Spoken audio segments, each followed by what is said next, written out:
Chapter 11. Ideal Practice. So far, the what-if theory has only pointed out the negative aspects in the operation of the force of intelligence in the material or survival of the fittest environment. What we could also consider is the basic factor of all intelligent actions. There are always two ways in doing most things. We as humans have our choice. If we consider the what-if theory and understand the negative effects of the operation of power has on our human situation, we can turn all that around and develop a new vision, new thinking, new laws and methods to benefit the human race instead of destroying it. We could start with worldwide disarmament and establish councils to arbitrate our national differences, disband armies and destroy arms trade, encourage the rise of all peoples being a worldwide band of humans, thus discouraging violent nationalism for what it is, dogs peeing on trees advanced by intelligence. Globalization, as currently practiced, is but a sleight of hand trick, concealing a power contraction in goods, food, and labour. It can, however, be used to uplift and educate poor nations. Markets, the offspring of our globalization, could be used to direct goods and food to those who desperately need help, and must be never used to make money. Money must come to be seen as the basis for industry and job creation and resource development. By altering the concept of money away from the selfish aspect of wealth and power, this would encourage a more social model where business outlook is judged on contribution to social reform, provision of infrastructure and employment. This does not detract from personal wealth and its enjoyment, but recognizes there is a limit to individual needs. Corporate tax deductions would be organized to encourage investments in education, medicine, infrastructure, and workforce employment. Workers must be paid a living wage, which would encourage local spending, boosting small business. Small business and agriculture are the traditional basis of all societies and must be protected from the rapacious practice of large cartels. With money as the grease for business and industry, banking should move to a non-profit scenario. All of this is possible if the what-if theory came to be recognized and the stronger elements took on responsibility for uplifting the less able. Perhaps this is but a dream, but it's a dream that can never be realized while we follow the path of power and survival of the fittest. Another aspect of survival of the fittest that requires urgent consideration is, of course, the natural environment. There are those who would deny the effects of our rapidly increasing population and demand for resources on the health of our natural environment. But such denial is not logical.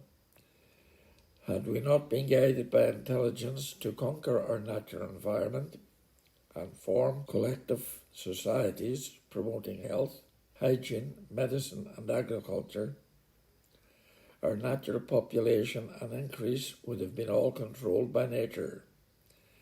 However, having bypassed the natural law, we now face the environmental dangers of nature destruction. Because we are what we are, our survival without proper oversight would logically rest on a world covered in concrete. One must hope that instead of this scenario, ingenuity and science will rescue us. This can easily happen, but it must be accomplished in a manner that preserves employment and affordable resources. Our principal requirements are energy, food, transport, and accommodation. The key to all of these is, of course, energy. The lower our pollution, we must eliminate carbons from the equation and apply our science to finding new energy sources. They are waiting, but one fact that as long as there is one drop of oil remains, serious research is being hindered by carbon profits and power. This is a natural aspect that we must not forget. Whilst our growing population and demands is threatening our natural environment, nature is also fighting back. In ancient times, human numbers were controlled by savagery, wars, and disease. Even ancient Jews realized this and got their God to forbid certain unhygienic practices. They set down rules as part of the religion, knowing that people would obey God. A lot of that instruction has been taken over by penicillin and Kelvinator, but we tend to forget that all diseases is nature's way of stabilizing population whilst improving it through survival of the fittest. Despite our huge advance in medicine, we must realize that intelligence in nature is actively working against our science in an effort to control our numbers. This is what nature does to all the species that evolved. And to combat this, science must admit to what if and concede that the disease, virus they battle on a daily basis are living, intelligent things determined to fulfill their nature-designed roles and protect themselves from scientific attack. It is a fascinating struggle to observe. A virus attacks us with the potential to kill us. We attack the virus, and sometimes with high success, but the virus, through rapid transformation, recognizes our attack and changes to protect itself. Scientists must realize that this is something the virus could not do without intelligence. So for scientists, the trick might be in controlling or conquering a particular virus, then to move ahead of it in logically examining what its next survival attack would be. Medical protection must get ahead of intelligent disease and not be playing catch-up. This is going to be of increasing importance in a globalized world that still contains large areas of unhygienic practice, poor animal husbandry interacting with an advanced society that is losing its resistance to the diseases of the poor and the past. So far in this short book, What If, I have dealt only briefly with some of the main effects of intelligence in the material world, based on survival of the fittest and the destructive nature of what it translates to, which is power. It must not be forgot, however, that according to What If, there is another substance present in the makeup of the cosmos, all life forms therein and mankind itself. So a study of our humanity must entail a look at our spirituality and spirit component. To talk of the spirit, our spirit, spirituality is a very different thing, mainly because science teaches the discard is not important and as non-existent. What we know about it is ancestral, that is invisible and eternal, that it makes up a sizable part of our universe and is present in the DNA of all natural life forms, including our own, which poses a bit of a problem. If we are part spirit, which is eternal, then when we die, our spirit lives. Therefore, there is an afterlife which goes on as an intelligent spirit itself eternal and cannot die. Our material life lasts about 100 years, our spirit persona an eternity. So it would appear to be much more important to study our spirit in and beyond our physical bodies, and to do this we will look again at the matrix from which all life evolved, the combination of intelligence, spirit, energy, and eternity. We think of eternity as going forward, but it also goes backwards. I'm sure that thought has relevance, but I don't know what it is. However, within the matrix, the energy and spirit components were just build materials at the behest of intelligence. It is difficult thought because one is dealing with the infinite in a completely unstudied paradigm, which means that whatever events I might postulate could be entirely wrong, but one must start somewhere. As previously noted, spirituality in human affairs tends to take the form of inventing a god and then a religion to worship that god. Why humans would have even thought of spirit as being a part of their lives is a bit of a puzzle. My only explanation being that because it and intelligence is in our DNA, it found a way to make us aware of its existence. The original matrix, composed of these eternal elements, visible and invisible, and some we may have no realization of, yet logically controlled by the world intelligence wants. It is here that we build our what-if spirit scenario by placing ourselves in the presence of that intelligent force and contemplated what it would want. Knowing everything that could happen, still intelligent creation was an irresistible urge and event. Out of the matrix, a spirit dimension emerged that we must assume exists and is inherited by spirit creations, people in the form we believe, but we have not scientifically studied.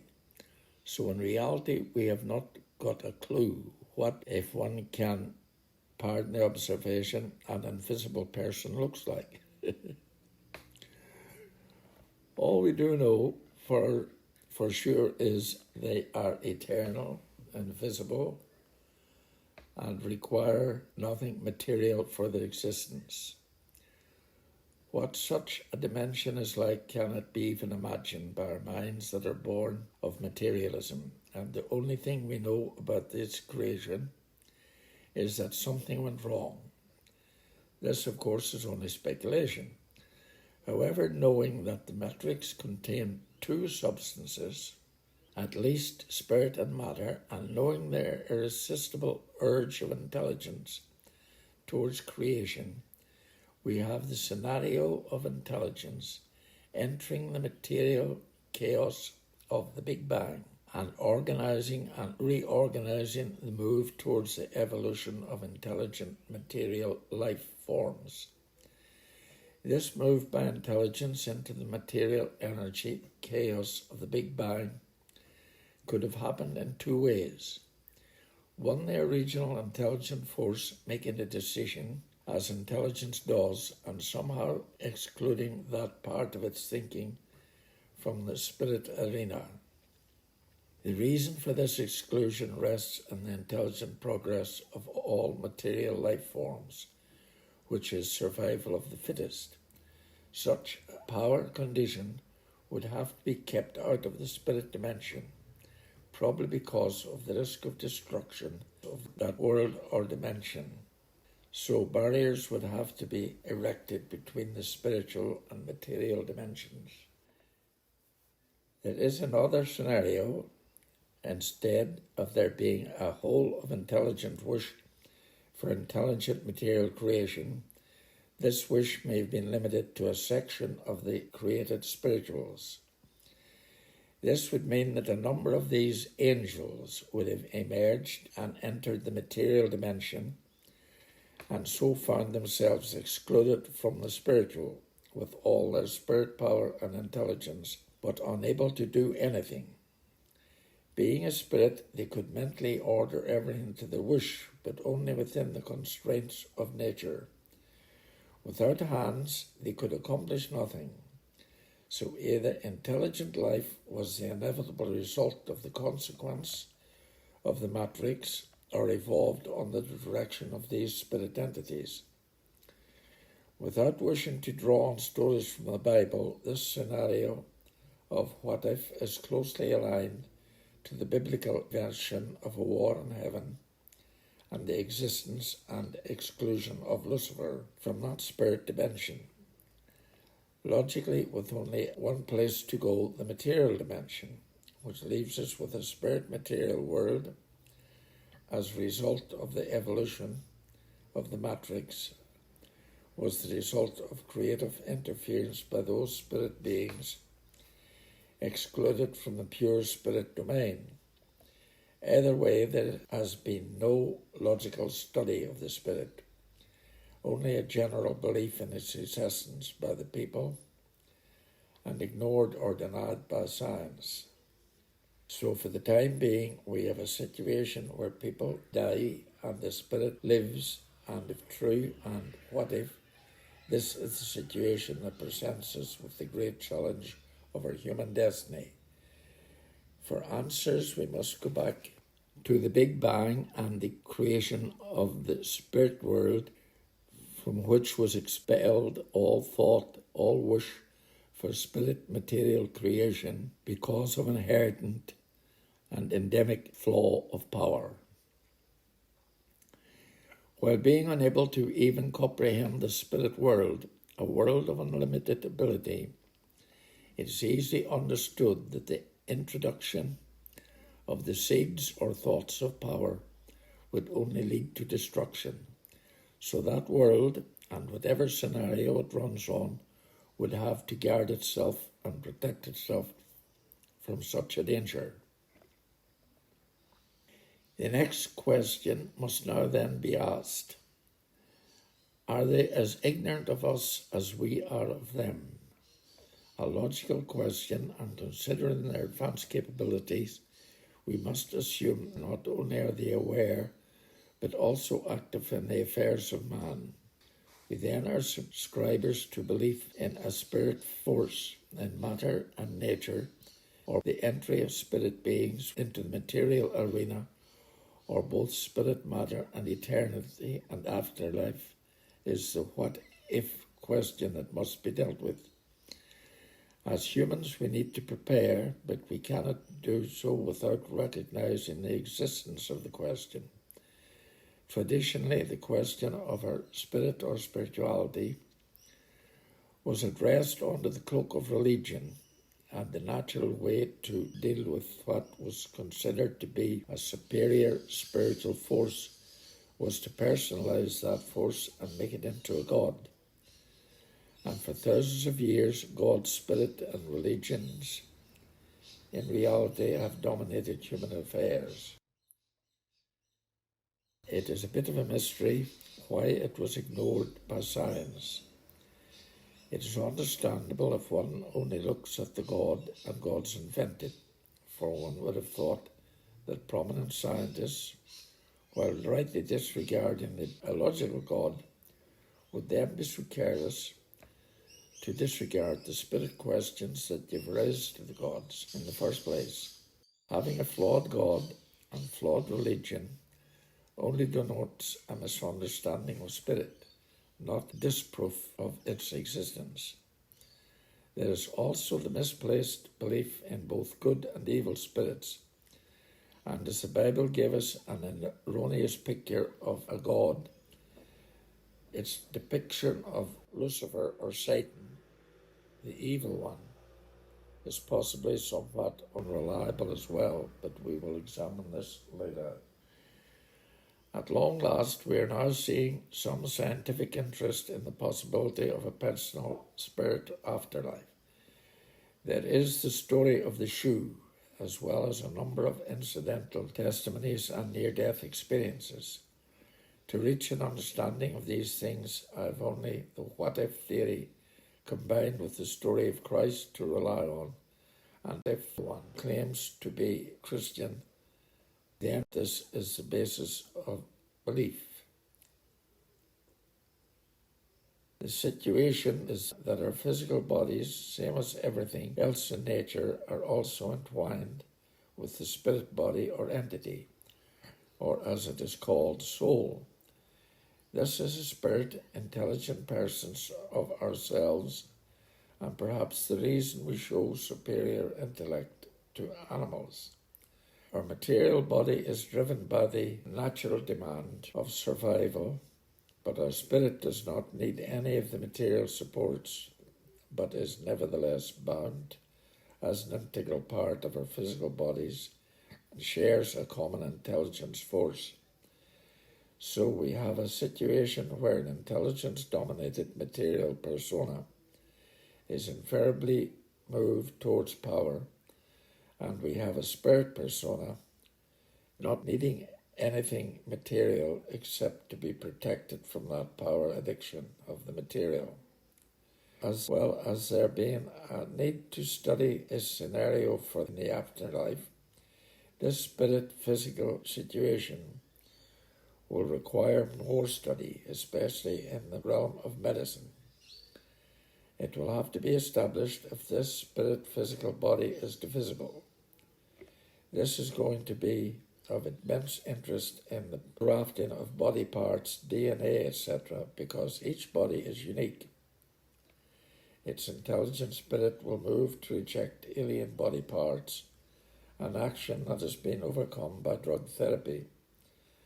However, if a transplanted organ still retained intelligence and spirit from the donor, some difficulties may well arise.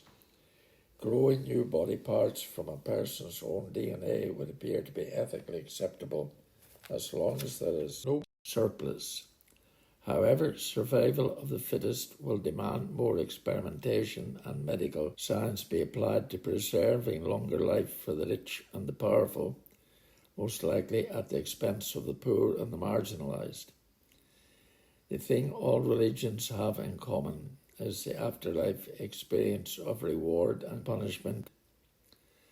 This reward and punishment is a system that arises from the creation of the various gods believed in.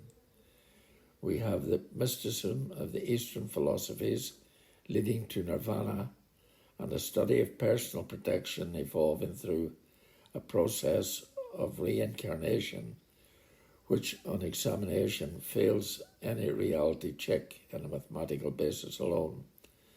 And in the West we have, of course, the two offsprings of the book, being Christianity and Islam. The Islamic paradise looks very much like a great place for men, with a plethora of virgins as rewards for martyrdom, but not much mention of rewards for women. The paradise of Islam is a perfect picture of a perfect Islamic situation on earth. What is missing is the realization that the physical body is dead and the spiritual body must be answered for with a different philosophy. It is interesting to note that the birth of Islam by Muhammad was preceded by what was termed a vision of the archangel, instructing him what to do. He and his wife were influential people among the Arab tribes, and in a neighborhood where there was a mixture of peoples, Christians, Jews, animists, Arabs, each betraying their own personal bigotries, rivalries, alliances, etc. Each of these peoples had their own God. The Christians had Christ, which gave them solidarity in worship and business. The Jews had the Torah and the God of the book, who was also claimed by the Christians. There was intense rivalry among these different groups, and along came Muhammad and his vision.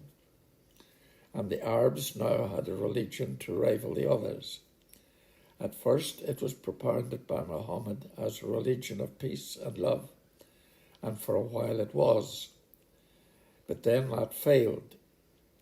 Born in an arena where survival of the fittest rules, Muhammad and his followers realized that peace and love was a shortcut to annihilation. So it was decreed that violence was acceptable in self-defense.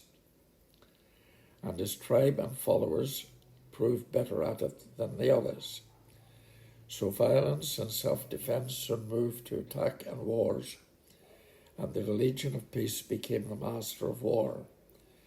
The religion Islam grew by the sword and swallowed up the Middle East, establishing a caliphate of learning and culture that in turn got torn down by its own corruption.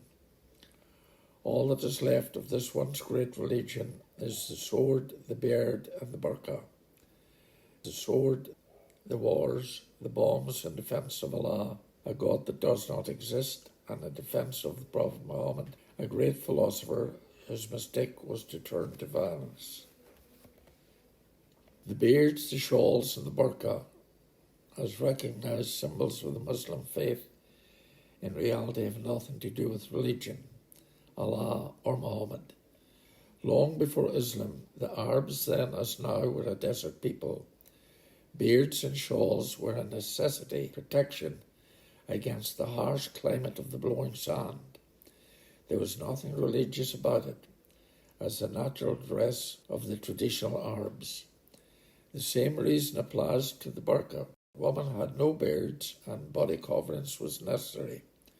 Unfortunately, this occurred in a fundamentalist patriarchal society, and it didn't take long for fathers and male family members to realise that by concealing females below a burqa gave them complete control of women, a circumstance that had a very negative effect on Muslim society.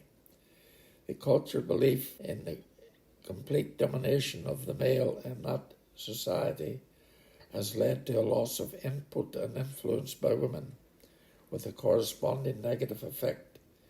It should be noted that neither Allah or Muhammad decreed the burqa as a religious item, and Muhammad's laws protecting women were far in advance of other religions of their time. Inherited from the desert, the burqa was morphed into a symbol of Muslim piety and family honour that has brainwashed countless generations of women and condemned a complete society to remain stuck in the 6th century. It decreed the status of women to be a male possession whose purpose in society was to serve and please men. This is a situation that seems to be continued after death in paradise, where men will be rewarded with all the material pleasures. This understanding of the afterlife betrays a complete lack of understanding of the spirit and the spiritual, as well as showing the manufacture of a paradise maintaining the same characteristics as the life on earth, only better. It's a paradise that rewards holy wars, death, jihad, and martyrdom, and as such seems to be a fitting reward for a philosophy that would appear to be closely suited to the best of the survival of the fittest syndrome. Unfortunately for Islam, the burqa not only oppresses women, but men also. It binds them to a power mentality that accepts the burqa and status of war. With those who invented the God of the book realised that to make things work, they had to give their followers a ray of hope. Otherwise, why should they follow? And that ray of hope was the invention of a son for the invented God, who would be sent by God to be killed and offered as a sacrifice to appease the anger and hurt that had been caused him. A funny picture of a God and a father, but at the time it appeared to be a reasonable proposition, and the story of a Jewish Messiah emerged. And once again, we have the Jews and their contribution to the story of human spirituality. With such a heritage, it was only natural that every Jewish woman dreamt of being the mother of the Messiah, and I'm sure there are numbers of prophets and plotters seeking to come up with a suitable candidate. A lot has been written about Christ, his conception and birth, and a major difficulty in separate fact from fiction. Most probably would have been generally accepted that the Messiah would be one of the royal Jewish line of kings, the house of David. Was there some aberration in his bloodline? It should be noted that his cousin John the Baptist also claimed some conception irregularity. Was there something in the DNA of this family, or could there have been, as the story goes, direct intervention by the spirit world in his conception? Such an intervention would denote ongoing interest by this spirit world in our welfare, not to demand the sacrifice of Christ, but to offer hope to mankind. We must remember, according to What If, that the problems with humans and spirituality is the disease of power endemic to our psyche. Power and power-addicted spirit intelligence cannot be allowed entry or contact with the eternal spirit domain.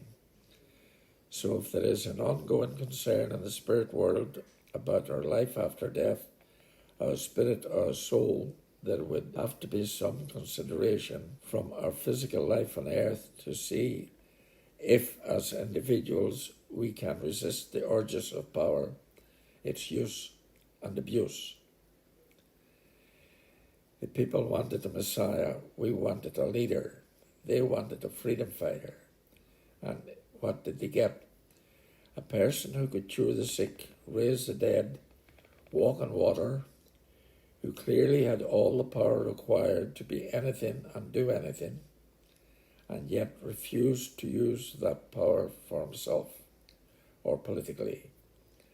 Regardless of who he was or what he was, the most important event in human history took place in what we now call Easter. If the stories that are told are even a little bit true, then they show that Christ was an extraordinary man, a man with unlimited spiritual and material power, and how he was in a position to challenge the Roman Empire, free the Jews, and to establish an earthly kingdom. This is what we expected of him. This is why Judas betrayed him, in the expectation that personal danger would move him to act. But he still refused. If there were going to be any hope for the human race, it had to be shown that it was possible to reject the use and abuse of power, and this was demonstrated by Christ, who had unlimited power. He chose to suffer humiliation, pain, and torture, and eventually death by crucifixion, rather than use his power to save himself. And he died, and he resurrected. This reflection of power to be by personal choice in the context of the time which he lived, reared within a religious framework, the book, the Torah, and the temple, Christ lived according to the Jewish laws, both temporal and spiritual. But as he said, he was bringing a new law, a religion of love and forgiveness that promised resurrection. If he were successful, he said to his followers, "Look at me, do as I do, and you shall have eternal life in a kingdom I will prepare for you." This is what we believe as Christians. This is what we must aim for, with or without religious aid. Power use, as I pointed out, is endemic in humans, and to enter this spirit kingdom, we must cure ourselves of the power abuse urge in our personal lives and families, children, sex, and social life, whilst keeping in mind that power abuse is diluted by shared responsibilities and replaced by authority. The first step in this pathway would be the universal granting of equal rights to women. Keep in mind that in the spirit world there is no sexual differences. It is believed by Christians that Christ did establish the spirit dimension into which we can resurrect. And to qualify, we must, as individuals in this material existence, demonstrate resistance to the abuse of power. Religions talk about sin, but an examination of sin and reality has its basis in the abuse of power.